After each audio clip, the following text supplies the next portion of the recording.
Ini ngaco. Menurut saya udah nggak bener. Kan gitu kan. Kita menuntut orang mengembalikan kerugian negara pada orang pihak yang tidak menikmati keuntungan negara. Nadiem ini kasusnya merupakan korupsi atau bukan? Nggak bisa dijawab seketika bukan, kan begitu. Makanya saya ingin cerita dulu. Tapi kalau Anda berada di posisi sini, Anda tidak meyakini bahwa ada kesalahan nih Nadiem? Setidaknya itu? Tidak ada kesalahan nih Nadiem? Nggak ada kesalahan. Ya. Kenapa? Ya. Jadi saya baca dakwaannya, ya. Saya juga baca laporan audit investigasi BPKP, kebetulan saya dapat semua. Saya baca surat dakwaannya dan menurut saya pernah jadi hakim atau tipikor 4 tahun, dakwaannya itu kabur. Ya. Tidak jelas korelasinya antara perbuatan dengan akibat yang ditimbulkan kerugian negara. Sama sekali nggak ada hubungannya, gitu kan? Tidak hanya untuk Pak Nadiem, tetapi juga untuk dua direktur yang sudah dihukum dan juga IBAM. Semua perkara ini nggak ada sebetulnya. Persoalannya sederhana, apakah pengadaan komputer laptop itu ya merugikan negara atau tidak?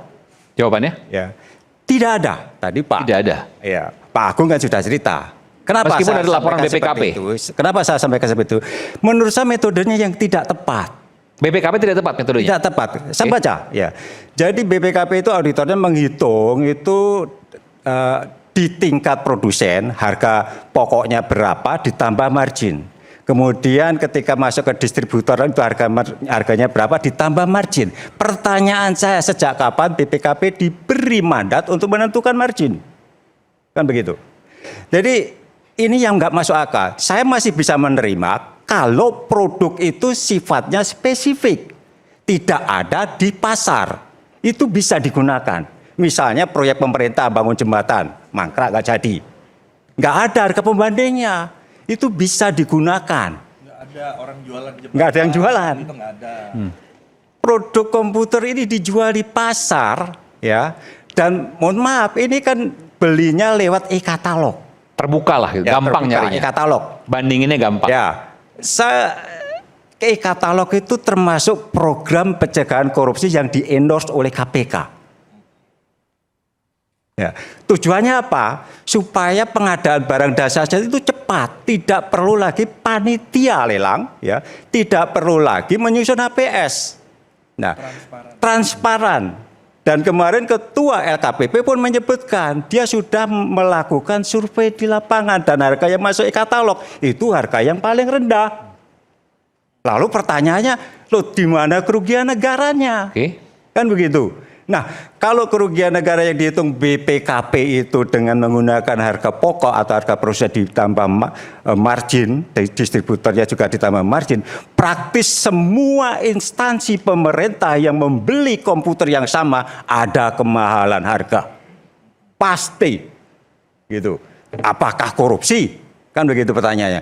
Dan saya juga mengikuti proses persidangan ketika PPK itu mengklik pengadaan, di situ ada jaksa yang mengawasi, ada inspektorat yang mengawasi, ada BPKP yang mengawasi.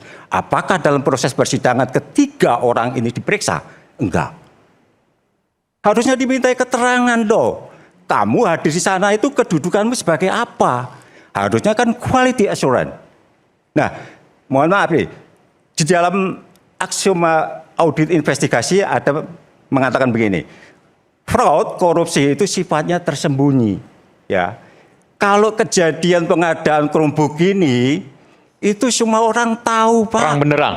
Terang benderang. Oke. Proses pembelian kliknya itu di hotel, dihadiri oleh ada jaksa, ada BPKP, ada inspektorat, dan inspektoratnya mohon maaf Pak Jasman itu jaksa.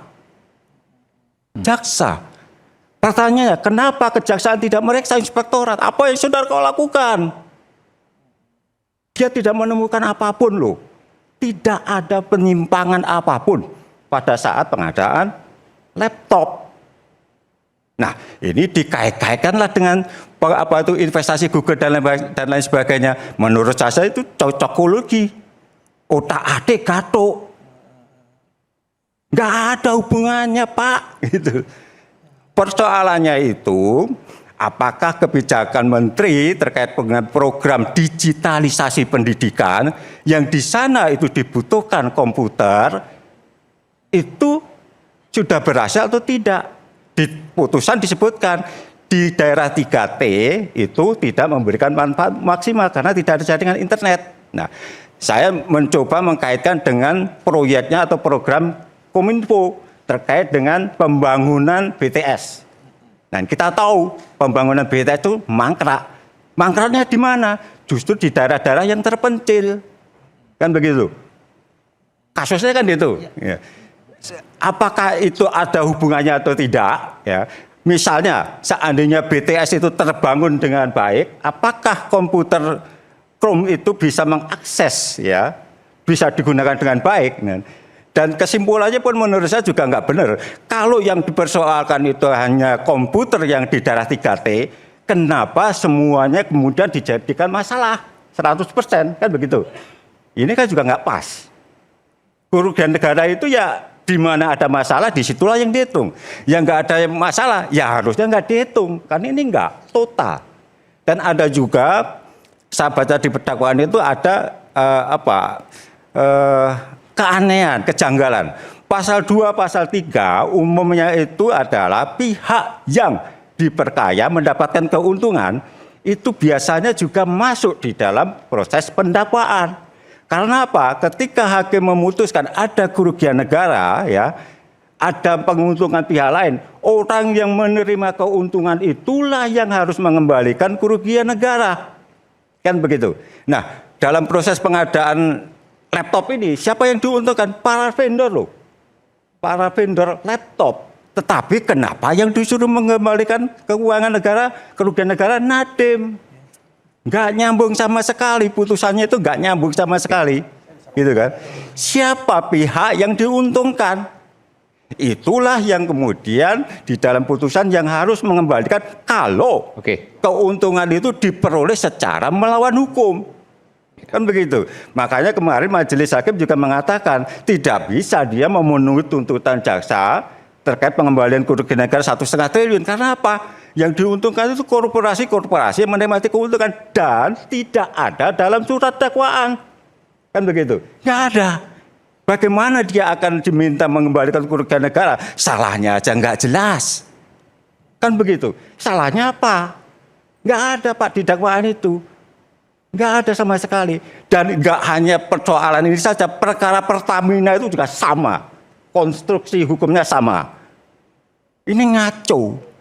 Menurut saya udah nggak benar. Kan gitu kan. Kita menuntut orang mengembalikan kerugian negara pada orang pihak yang tidak menikmati keuntungan negara.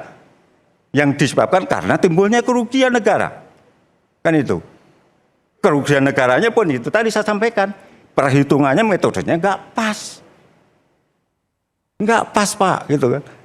Ini jadi ya seperti disampaikan tadi. Apakah Nadiem salah? Ya kalau menurut saya dari konstruksi dakwaan sampai dengan pertimbangan fakta persidangan nggak ada tuh salahnya. Nggak ada Pak. Gitu. Saya juga bingung gitu loh. Ya mohon maaf kan gitu kan. Itu saya lihat dari kacamata saya sebagai 20 tahun sebagai auditor, 4 tahun sebagai hakim tipikor, dan 9 tahun saya mengawasi proses penindakan di KPK. Saya mempertanyakan, misalnya, kira-kira kalau perkara Nadiem itu dilaporkan di KPK, apakah KPK akan menindaklanjuti? Saya yakin nggak akan ditindaklanjuti. Nggak akan. Oke. Ini problem besar. Problem besar penegakan hukum kita di sini. Ada 3 lembaga penegak hukum yang memiliki kewenangan memberantas korupsi, tetapi nggak ada siapa yang berwenang melakukan quality assurance.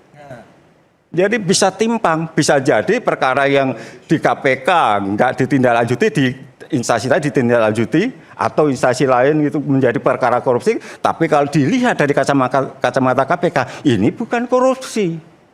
Ini kan problem penegakan hukum, keadilannya kan ke situ. Kenapa bisa jadi begini? Ya tanyalah pembuat undang-undang.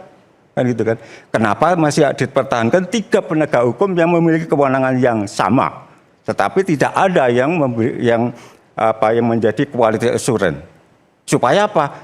Ya supaya perbuatan yang sama itu dilakukan penindakan yang sama. Kan begitu. Di diperlakukan sama kan gitu. Ini ya pengalaman saya ini menjadi problem. Oke. Menjadi problem. Ya, saya mencoba untuk urun rembuk atau paling tidak sama-sama kita bahas. Saya tidak memasuki putusan maupun kasusnya, tapi kira-kira mendengar uraian Bapak yang barusan ini, saya mempunyai gagasan baru untuk menemukan apakah ada dalam kasus ini kebijakan yang dilanggar dan menimbulkan tuntutan sehingga menimbulkan putusan. Saya mencoba membahas mengenai kewenangan. Kewenangan diatur di Undang-Undang 30 tahun 2014 itu mengenai administrasi negara. Di sini saya akan mempersoalkan, mungkin bisa dipikirkan juga oleh semua pihak di sini. Ada kewenangan atributif, ada kewenangan delegasi dan mandat. Kebijakan ini dibuat dari yang mana? Kemudian lanjutannya, kewenangan itu apakah disalahgunakan, penyalahgunaan wewenang. Tadi saya sempat mendengar bahwa ada blocking terhadap merek-merek tertentu. Ini saya dengar tadi, saya tidak memahami betul apa tidak, tapi saya dengar seperti itu. Nah, ini apakah merupakan penyalahgunaan wewenang seorang menteri? Ini pertanyaannya. Kemudian apa mencampur adukan wewenang antara yang bersangkutan sebagai pemilik perusahaan dan sebagai pejabat negara berstatus menteri. Ini hal-hal yang perlu juga dipertimbangkan. Jadi bukan hanya kerugian negara saja dalam bentuk kerugian, tidak. Berbagai hal bisa dikaitkan kalau dilakukan. Ini pandangan saya. Kita teliti, ada apa tidak penyalahgunaan wewenang dalam jabatannya. Ada tadi saya dengar ada blocking apa tadi? Tolong dijelaskan, mungkin Bapak tahu. Ada blocking untuk merek misalnya. Ini yang saya perlu penjelasan. Kalau tidak ada ya tidak ada korupsi. Oke, baik. Makasih. Saya ke Bung Indra Harismiaji. Tadi bilang nggak ada permasalahan dari penggunaan Chromebook ini. Ya, jadi saya akan menggunakan perspektif pendidikan ya, karena saya orang pendidikan, saya nggak mau nyentuh urusan hukumnya. Jadi disclaimer dulu, saya praktisi pendidikan, spesialisasi saya adalah teknologi pendidikan.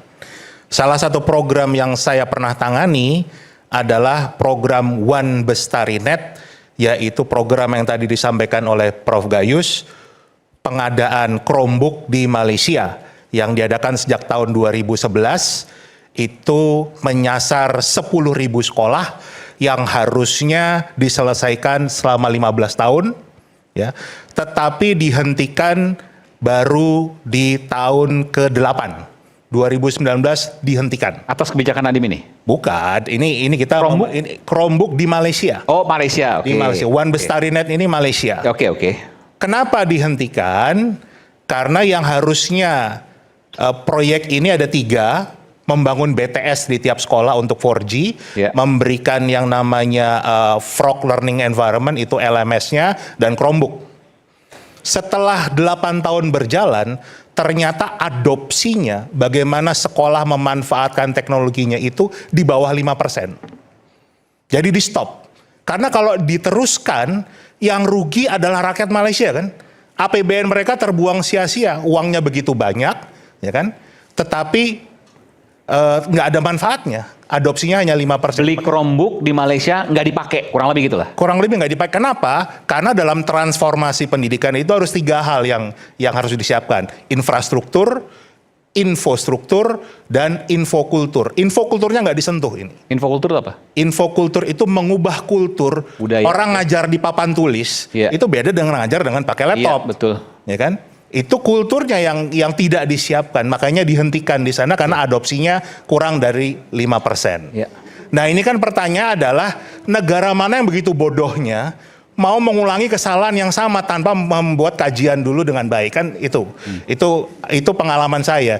Di Indonesia sendiri saya sangat pengalaman dengan Google karena saya orang pertama yang ditunjuk Google untuk melaksanakan yang namanya Google for Education untuk 1 kabupaten. Itu di Sidoarjo. Jadi pengalaman sekali, dan bahkan di eranya Pak Nadiem, saya juga termasuk orang yang mempromosikan Chromebook ini ke sekolah-sekolah swasta. Saya diundang untuk ada beberapa tour lah, beberapa kota. Jadi paham betul.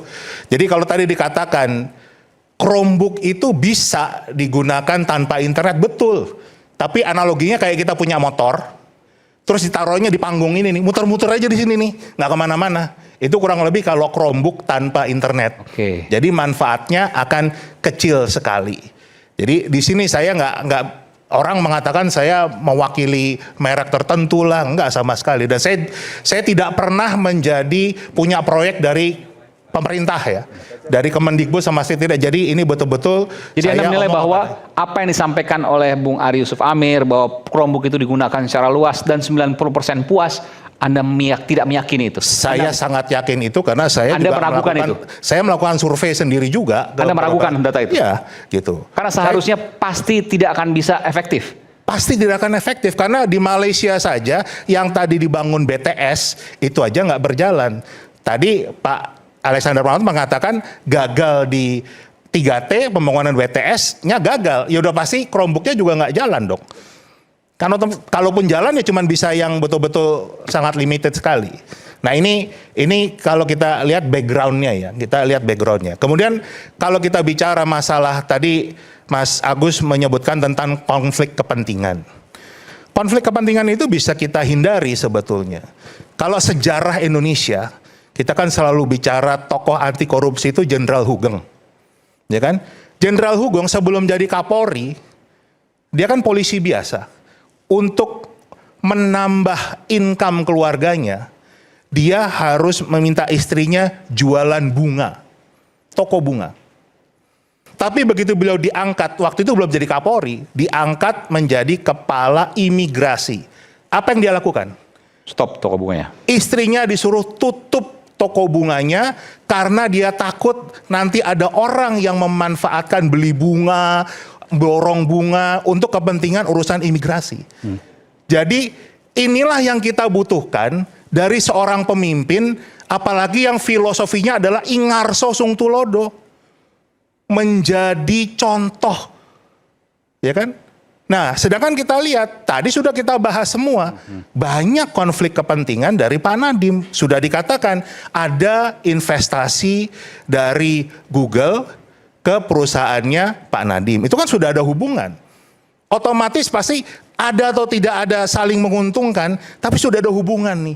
Orang sudah pasti berpikir, loh ada konflik kepentingannya, ya kan? Belum lagi kita bicara lagi terdakwa yang DPO. Itu suaminya adalah petinggi dari perusahaan yang punya lisensi Chromebook ini. Oke, suami juristan. Iya. Penjelasan lagi ya, tadi juga agak keliru mengatakan masalah Google nggak dapat apa-apa kan gitu. Setiap penjualan Chromebook, Google mendapatkan revenue karena dia megang lisensinya. Tapi penjualan laptop tidak berarti Windows atau Microsoft mendapatkan revenue. Itu beda. Ya kan? Itu harus kita clear di sana. Karena subscribe, langganan apapun. Mereka harus beli dulu. Ya. Jadi kita bisa beli laptop tanpa Windows, Ya. diisi Linux bisa. Tapi kalau Chromebook itu sudah pasti ada revenue yang akan lari ke Google, berapapun itu. Jadi kita bisa lihat di sini konflik kepentingan sudah muncul, ya kan? Nah, kemudian kita lihat lagi sejarahnya. Tahun 2018, tim Pak Muhadjir juga sudah ditawari oleh Google untuk menggunakan Chromebook ini. Hasil kajiannya mengatakan ini tidak bisa dipakai. Karena tadi juga belajar dari Malaysia kan, juga nyoba ini disarankan tidak digunakan. Begitu.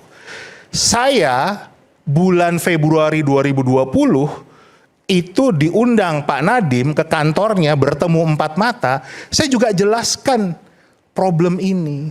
Hati-hati Pak Nadiem, karena saya punya pengalaman dulu di Malaysia begini.